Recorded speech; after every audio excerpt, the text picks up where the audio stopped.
Bonsoir à toutes et à tous, merci de votre fidélité à notre rendez-vous hebdomadaire le lundi à 21h de votre émission Café Mort. Alors vous savez, le concept d'émission, c'est de découvrir toujours une personnalité qui fait la France, qui fait société, qui a une histoire, un parcours et qui est engagé. Et souvent, c'est des gens qui font leur première télé, donc ils ont toujours peut-être un peu de mal au démarrage, mais vous le savez, c'est l'esprit de l'émission. Donc ce soir, on va accueillir justement quelqu'un qui fait sa première télé. On va accueillir Kadra Mouni, bonsoir. Bonsoir, merci de nous accueillir. Alors, soyez la bienvenue, puisque c'est la première émission, non, Kadra? Exactement, donc un peu intimidé, j'avoue. Un peu intimidé? Oui. Non, il faut pas. Alors, Kadra, parce que je sais que je vous connais, donc je sais que vous êtes quelqu'un de très engagé. C'est quoi votre histoire? Vous êtes né où? Vous êtes de quelle origine? Vous avez grandi où, Kadra? Je suis née au Maroc. Et vous êtes une immigrée de première génération, vous? Oui, aussi. À quel âge vous êtes arrivé ici? Je crois que 3 ans et demi. De mémoire, 3 ans et demi, 4 ans, enfin quelque chose comme ça. Les gens ne veulent pas se rappeler. Voilà, donc 3 ans et demi, 4 ans à peu près. Mais une parisienne de cœur depuis toujours, et dans le 19e arrondissement, donc une vraie Bellevilloise. Ah, vous êtes une Bellevilloise? Exactement. Vous avez grandi à 2 pas de la rue de Belleville, c'est ça? Exactement. La Bellevilloise, tout ça, c'est des choses qui vous parlent? Exactement. Donc, je connais très bien. Donc, en clair, comment ça se passe quand on arrive à 3 ans et demi, 4 ans du Maroc? Comment on se positionne dans une société un peu en découverte avec sa famille, ses parents? Écoutez, sincèrement... Vous n'avez pas beaucoup de souvenirs? Non, pas spécialement. Pas spécialement, parce qu'on arrive, on intègre la maternelle, le primaire, le collège, enfin... C'est pas un âge qui est traumatisant ou marquant, ou... Voilà, Parce qu'on me le fait remarquer, aujourd'hui on me dit où est-ce que tu es né, c'est pour ça que je dis 3 ans et demi, mais sinon pour moi, non. Tu t'es toujours sentie française, enfin, entre guillemets dans la République, quoi? Oui, toujours, j'ai pas l'impression d'être différente des autres, enfin, mes sœurs, mes frères qui sont nés à Paris, aussi dans le 19e, je me sens pas différente du tout. T'es la seule qui est née au Maroc? Oui, de la fratrie, oui. De la fratrie, oui. Oui. Mais tes parents, ils faisaient quoi comme métier? Parce que c'est aussi ça, est-ce que la langue, tout ça, c'était pas... C'est une chance. Parce que même ma mère et mon père ne parlaient pas le français. Comme on peut dire, même illettrés, parce qu'ils ne savaient ni écrire ni lire. Donc on a un rôle particulier, même à cet âge-là. On apprend, puisque nous, on apprend vite le français, donc on doit les aider, les accompagner, non? Leur tenir un peu la main? Aussi, un peu plus tard. Au début, non, parce qu'on ne peut pas, mais dès qu'on peut, et dès qu'on peut ouvrir le courrier et traduire ce qu'on lit, oui, on est vraiment... on est là pour eux. Et puis c'est naturel, en fait, on le fait naturellement. À quel âge tu as commencé alors à lire le courrier, à traduire? Alors, je sais pas, je pense que c'était... Au CP? 8 ans, quelque chose comme ça. À 8 ans, je commençais à... Je comprenais pas ce que je lisais, mais je lisais. Donc mes parents comprenaient par contre. Ouais. Donc voilà, l'objectif c'était qu'ils savaient d'où ça venait, et voilà, donc ils comprenaient en fait. Et c'est ça qui t'a donné l'envie de faire des études, parce que tu as quand même un parcours intéressant, tu as quand même fait des études. Oui, pas autant que j'aurais souhaité quand même. Donc j'ai fait des études de management, mais j'aurais bien aimé faire plus, mais malheureusement, des fois... Mais bon, c'est jamais fini, peut-être les reprendre. T'es toujours, Kadra, t'es toujours dans le défi, parce qu'on va y venir après, mais t'es toujours dans le défi, parce que tu dis pas assez. Pourquoi pas assez? C'est suffisant déjà, c'est du management, t'as déjà, aujourd'hui t'as des responsabilités, t'as déjà un parcours qui est intéressant au niveau scolaire. Pourquoi c'est pas assez? Parce que je pense qu'on peut toujours faire mieux.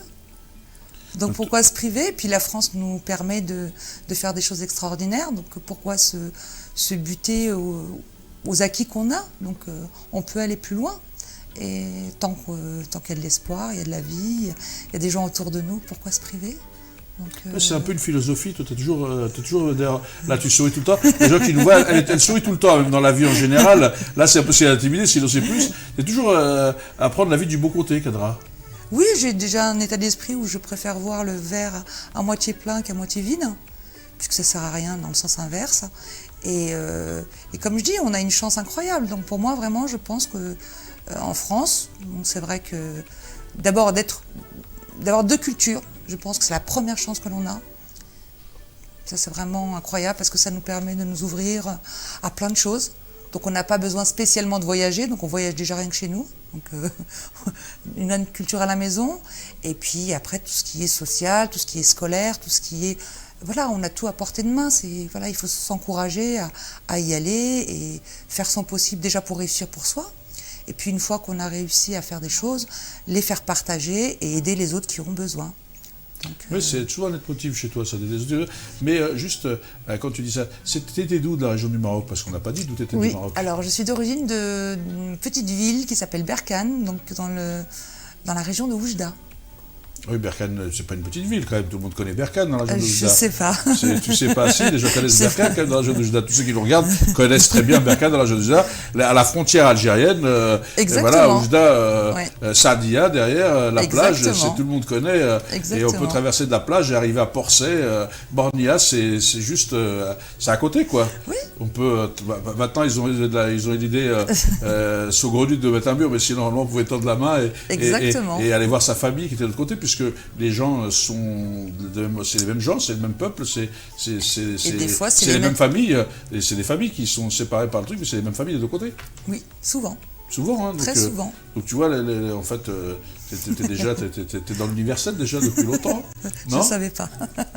Non, parce que la semaine dernière, je recevais quelqu'un où on parlait des frontières, oui. Et Edouard Glissant qui disait que les frontières doivent justement nous inviter au voyage à aller vers l'autre, plutôt qu'au repli. Oui, bien sûr. Donc c'est pour ça que je disais, tu vois, les frontières déjà, ça dépassait. Et donc, Kadra, quand on a fait des études et qu'on est dans des postes à sauter, comment on vient effectivement à vouloir se dépasser et se mesurer? Parce que je sais que tu as fait, d'ailleurs j'ai le livre devant moi, le rallye des gazelles. Oui. Donc, avant que tu nous parles aussi de tes engagements autres, mais le rallye des gazelles, donc c'est un engagement, donc c'est au Maroc, c'est le rallye Aïcha des gazelles du Maroc. Oui. Tu as fait la 26e édition. Exact. Tu en as fait combien d'éditions? Pour le rallye Aïcha des gazelles, une seule. Voilà, et puis... Par contre, je fais d'autres raids, les raids de l'amitié, donc chaque année. On va y venir pour le raid de l'amitié après, que tu as fait dernièrement, tu vois, j'ai suivi. Oui. Et là, donc le rallye des gazelles, alors explique-nous comment ça se passe, c'est quoi le rallye des gazelles? Alors, on voit un très beau livre, et vous allez voir de sublimes photos, parce que chaque participant, tu peux parler en même temps qu'on regarde que je tourne, expliquer, chaque participant a un livre à Kadra? Oui.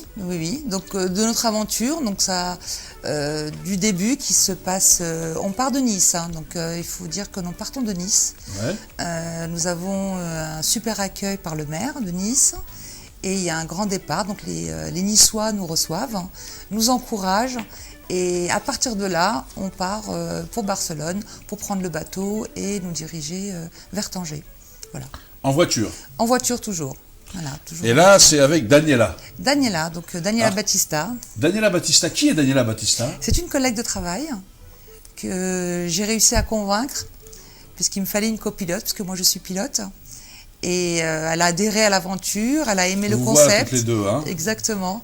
Elle a adhéré au concept, et voilà, donc c'était une belle aventure, puisque pour concrétiser ce rêve, il nous a fallu quand même une année. J'aime beaucoup cette photo avec le... Pardon, l'autre côté, parce que moi je suis aussi décalé. Cette photo avec le cœur. Oui. Où tout le monde fait un grand cœur. Le rallye des gazelles, c'est d'abord une histoire de cœur? Oui, énormément. Pour plusieurs... on a plusieurs... il y a le challenge, il y a le rallye en soi, il y a l'aventure.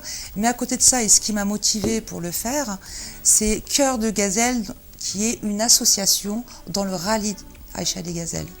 Donc je vais m'attarder juste 2 petites secondes dessus. Oui, parce que c'est ça l'engagement. Non, voilà. Tu ne t'attardes pas 2 petites secondes, tu t'attardes autant de ce que tu veux, parce que c'est justement l'intérêt, c'est de parler de Cœur de Gazelle. C'est pour ça que j'ai vu le cœur, parce que c'est effectivement le cœur de Gazelle. Alors c'est quoi Cœur de Gazelle?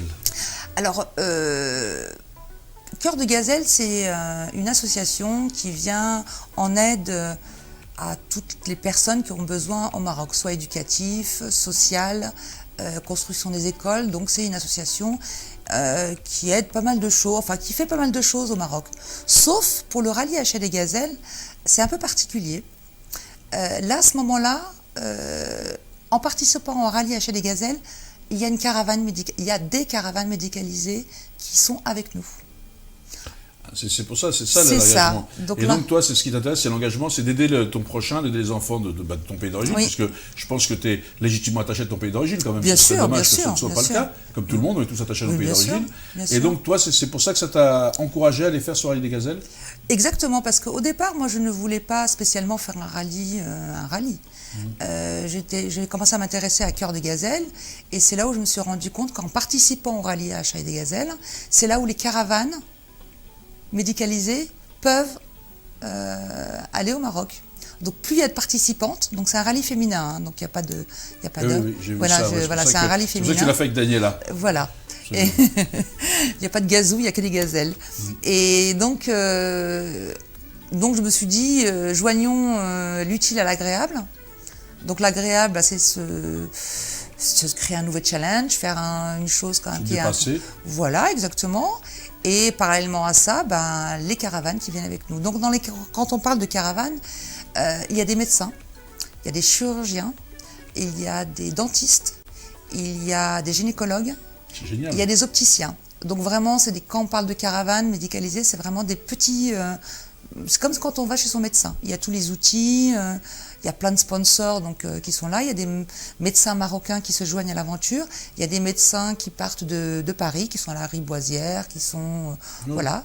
Et qui se retrouvent là-bas. Donc en général, on a jusqu'à présent, ça prend entre 8 000 à 9 000 soins sur 9 jours. Hein. C'est énorme. Sur 9 jours, donc le temps du raid. Parce que le raid, pour ceux qui nous regardent, c'est pas Paris, Marrakech, Casa, Tanger ou Agadir et tout ça. C'est vraiment les villages du Maroc avec les populations qui sont parfois en grande souffrance et en difficulté, qui n'ont pas accès aux soins, c'est ça. Exactement. Donc là, on a les dentistes, donc ils arrachent les dents quand c'est nécessaire, faire les vérifications pour les enfants quand ils ont des problèmes de vue. Bon, je vais pas les citer, mais bon, c'est Atoll, les opticiens, qui est partenaire. Je suis désolée parce qu'il y a que pour l'instant. C'est pas grave. Voilà, s'ils sont partenaires, s'ils font du bien, même si après ils font du bien, au moins on peut les citer, c'est pas gênant. Oui, parce qu'ils envoient quand même des gens avec leur matériel, donc ils permettent à des enfants petits de faire des vérifications et directement ils leur mettent des lunettes.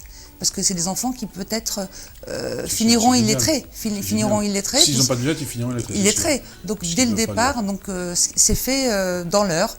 On vérifie, on regarde, on leur installe des lunettes, ils sont contents et voilà. Les chirurgiens, quand je parle de chirurgiens, c'est la cataracte. Le Maroc a un gros souci avec la cataracte.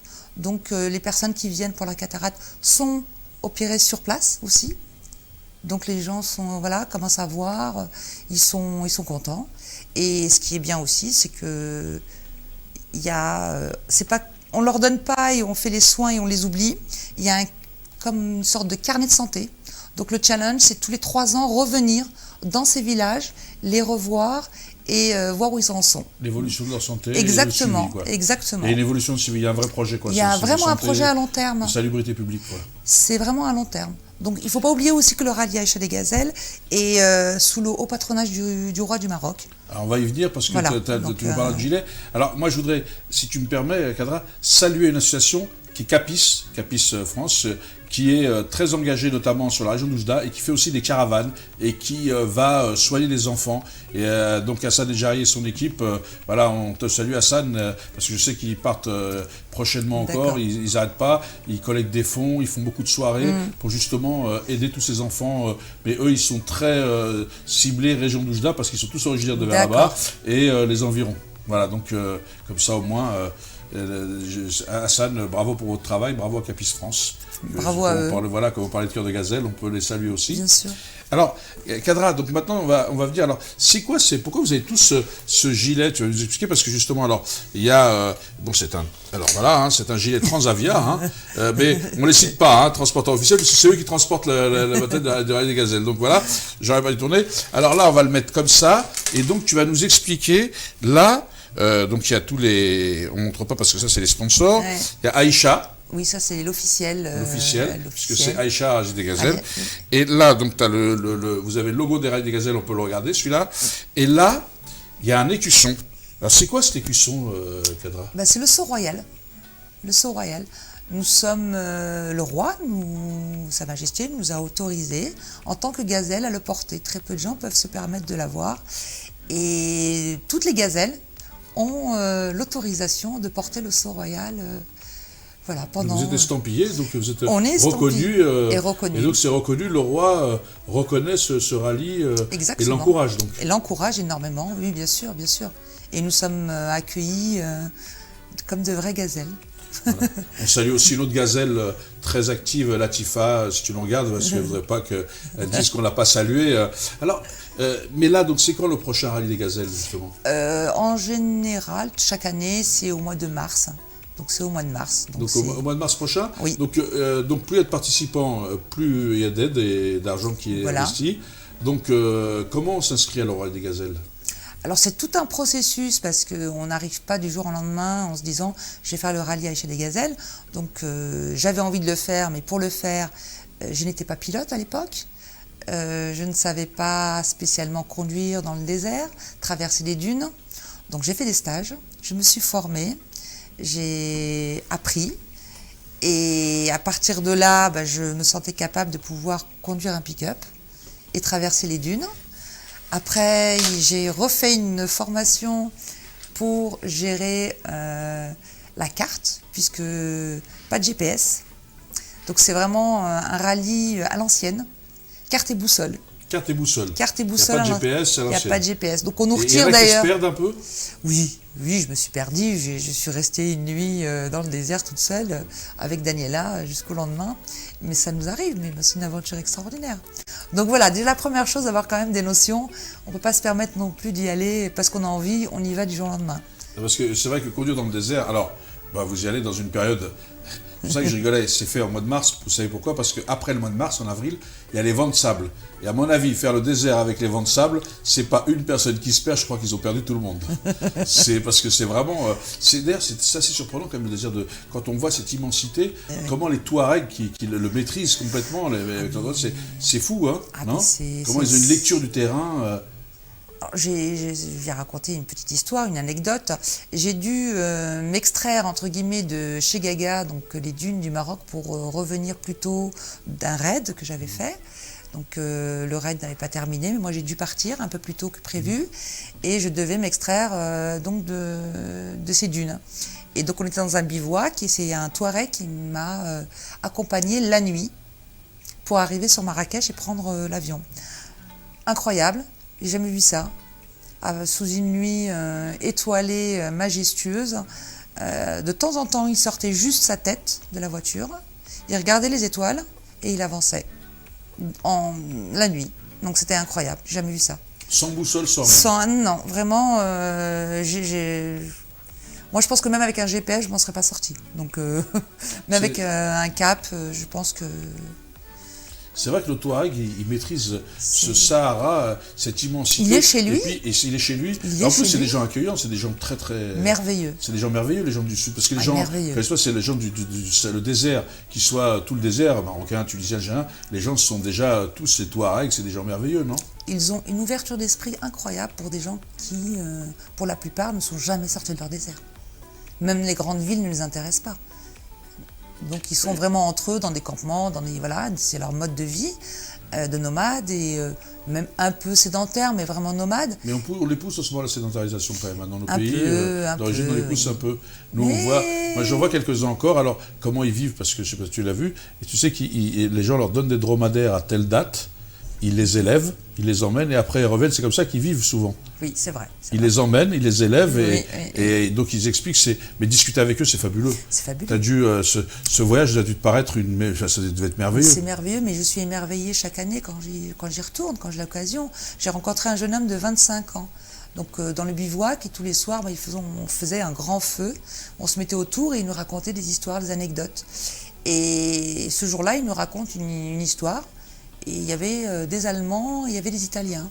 Donc il me raconte son histoire en français, ensuite il raconte en italien et il la raconte en allemand. Donc je lui pose la question en lui demandant, mais et finalement j'ai découvert qu'il parlait 5 langues. Alors, il n'est jamais sorti du désert. Oui. Alors il faut quand même le savoir, c'est que même s'ils ne sont jamais sortis du désert, les Touaregs sont des gens qui se déplacent beaucoup. Donc ils rencontrent beaucoup de gens. C'est des gens qui rencontrent beaucoup de gens. Exact. Et même pour certains, ils sont sortis parce qu'ils ont fait des universités. Souvent on arrive dans le Sud, on a l'impression qu'on va tomber sur des gens qui sont incultes ou je ne sais quoi, parce que ça aussi c'est des préjugés, des représentations. Mais comme ça nous permet de les casser. Oui. Et on tombe sur des gens qui ont des diplômes, qui sont pas des diplômes, mais qui sont revenus parce que leur volonté, c'est de vivre avec les leurs, quoi. Oui, oui. Là, en l'occurrence, malheureusement, il n'avait pas fait d'études, il n'est vraiment pas sorti, mais il a appris à travers à travers tous ces gens qui venaient le voir. Donc ces touristes qui passaient et il avait peut-être un don, je ne sais pas, mais en tout cas il parlait 5 langues. Et moi je dis bravo parce que ici rien que l'anglais on fait 10-15 ans et on baragouine, enfin ceux qui... Alors, Kadra, donc du coup, après tu as fait le rallye des gazelles, donc toi c'est vraiment un engagement, et tu as fait d'autres rallyes. Oui. Alors justement, celui où tu as été obligé de quitter, c'était lequel? Parce que dernièrement, tu en as fait un dernièrement de rallye. Oui, alors je participe également au rallye Le Raid de l'Amitié, qui est plus ou moins dans le même concept, sauf que celui-ci, c'est GPS. Ce n'est pas... Carte. Ce n'est pas carte. C'est plus moderne. On va dire que c'est plus facile.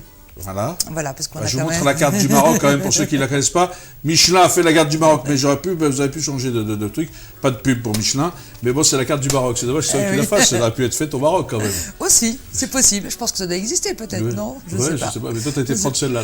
C'est celle que j'avais trouvée. Je pensais qu'elle était plus officielle, quoi. En tout cas, c'est celle-là que j'ai utilisée pour faire le rallye des gazelles. Voilà. Donc dans le raid, donc maintenant avec le GPS. Oui, c'est déjà au niveau. La technique est la même, sauf qu'il y a une facilité, c'est que voilà, on a des points GPS, donc on peut naviguer plus facilement, avec beaucoup moins de risque de se perdre, par exemple. Donc voilà. Donc c'est pour ça qu'il est plus facile. Et ce raid de l'amitié aussi, tu l'as fait avec qui? Alors, là c'est mixte, je crois. Hein, c'est mixte par contre. Donc beaucoup de motards, là cette année nous étions 110 ou 120, donc on va dire plus d'une cinquantaine de motards, une vingtaine de quads et le reste en 4x4 pick-up. Voilà. Et donc ça consiste à quoi le rallye de l'amitié alors du coup? C'est pareil, c'est toujours du hors-piste.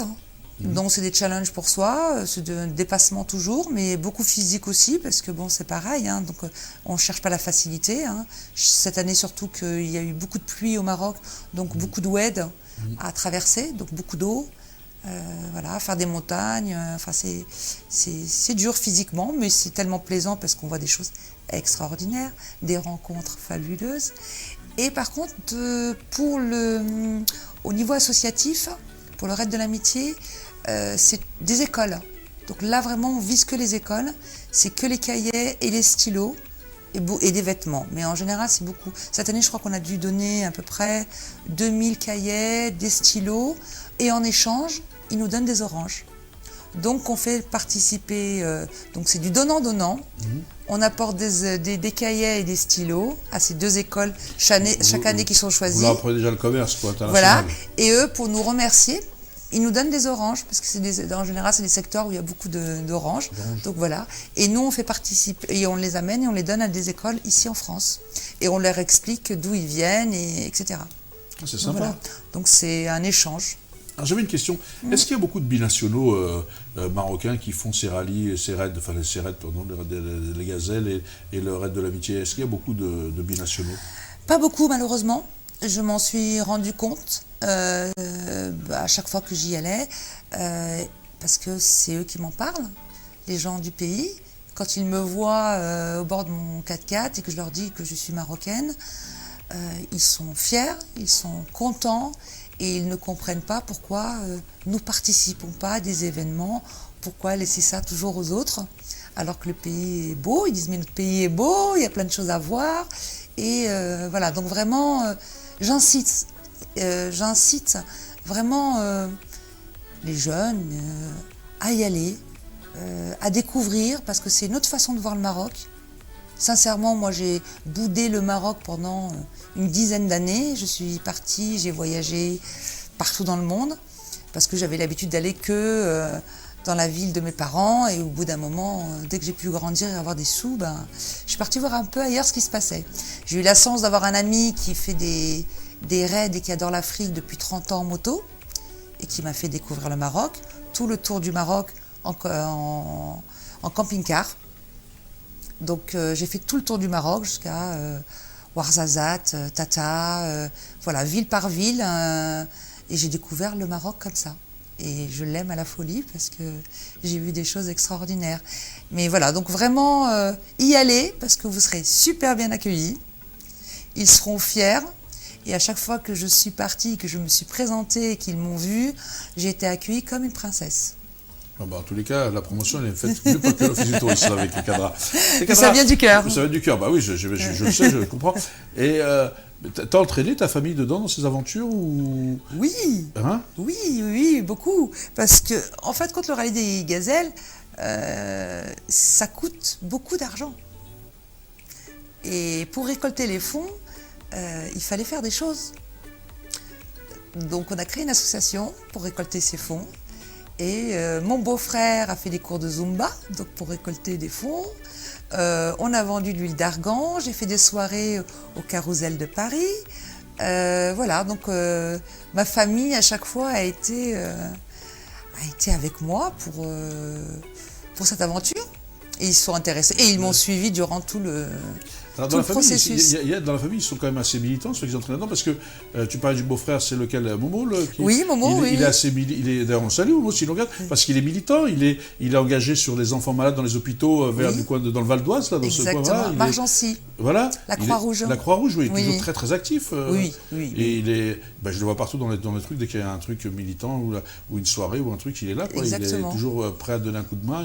Exactement. Il crée des événements aussi, pour les occasions. Il arrive à réunir des artistes, à être là, à récolter des fonds, toujours pareil. Là, je crois là, c'était pour une maison, je crois. Les maisons pour que les parents... Oui, je sais, là. Oui.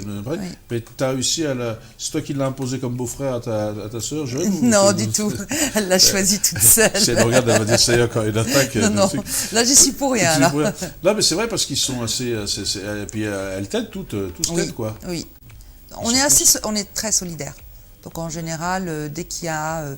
au début, ils ne comprennent pas, et dès qu'ils voient que nous, ça nous intéresse et on veut le faire, on pousse. On a poussé nos frères pour les études, on a poussé, voilà.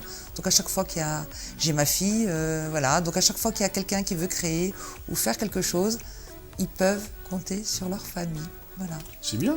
Être unis et solidaires, c'est une belle chose, non? C'est le plus important, c'est ce qui permet de faire. C'est la base. C'est la base, les doigts de la main. Au moins, tes parents vous ont donné une bonne éducation dans ce cadre-là. Oui.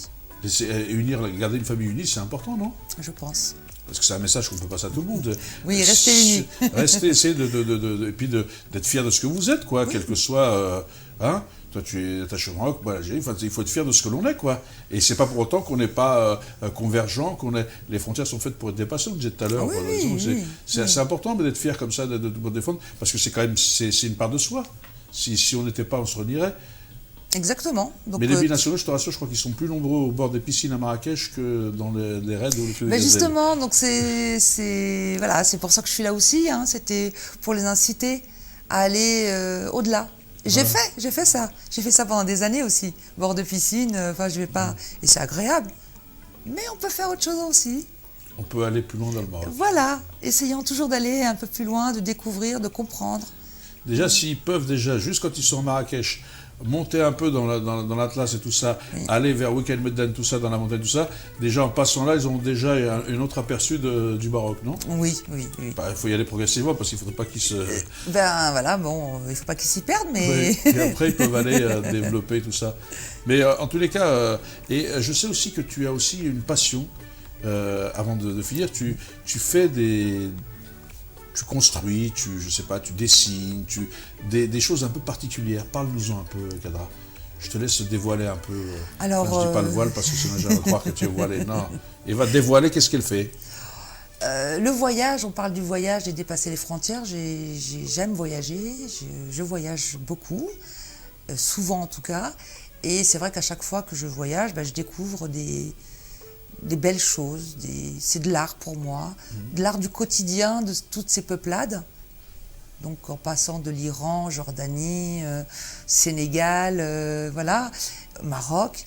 Et ma dernière découverte, c'était des selles de chameau. J'ai trouvé ça magnifique.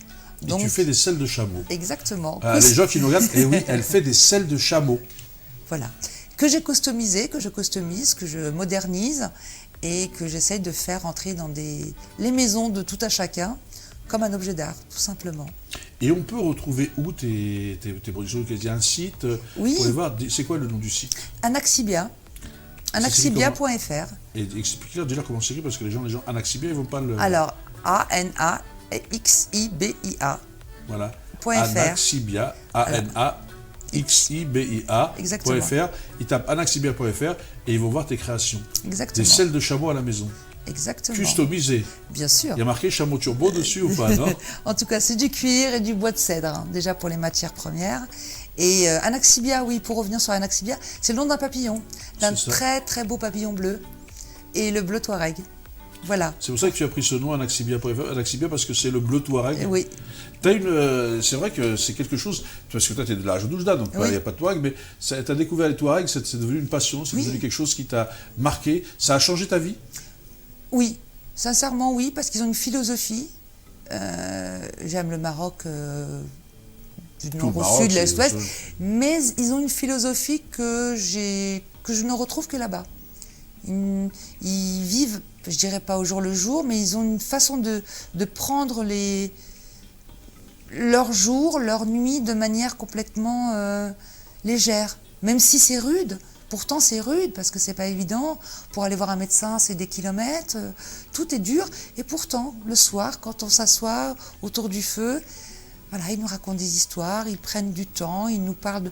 Non mais vraiment, ils sont apaisants. Voilà. Moi je trouve que c'est des gens très apaisants. Et dans le monde actuel, le monde un peu fou, voilà. Donc c'est pour ça que j'aime être en contact avec eux. Partager le thé. Voilà, c'est magnifique. Alors, je sais parce que ce sont des gens apaisants et intéressants parce qu'ils sont berbères. C'est vrai que c'est normal qu'ils soient apaisants et ils sont dans toute la rue, donc c'est important qu'ils soient apaisants. Alors, ouais, tu vois, Kadra, c'est vrai que l'émission touche à sa fin. En tous les cas, nous, on a permis de découvrir un peu. Donc, Anaxibia, il faut qu'on regarde. J'invite les gens à découvrir.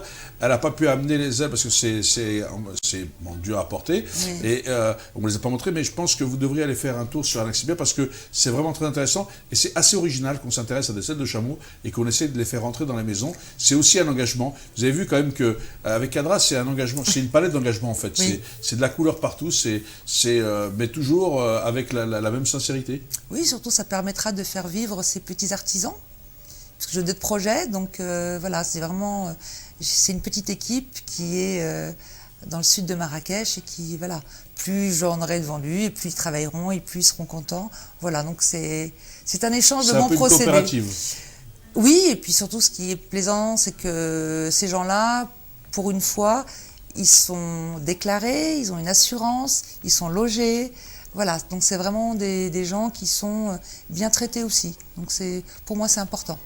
Ben voilà, donc ça c'est le mot de la fin. Merci Kadra d'être venu. Donc vous voyez, on s'est retrouvé donc avec Anaxibia. Donc sur ces mots de bien traiter les gens, je crois qu'on peut faire de l'économie bien traiter les gens. Nous on va se quitter. On se retrouvera lundi prochain avec un nouvel invité à 21h. Bonsoir à toutes et à tous. Bonne soirée et merci de votre fidélité. Cette émission ne serait rien sans vous. Et c'est aussi l'occasion de découvrir des gens comme Kadra et bien d'autres. En tous les cas, merci de venir nous faire découvrir votre univers. Merci à toi. Bonsoir.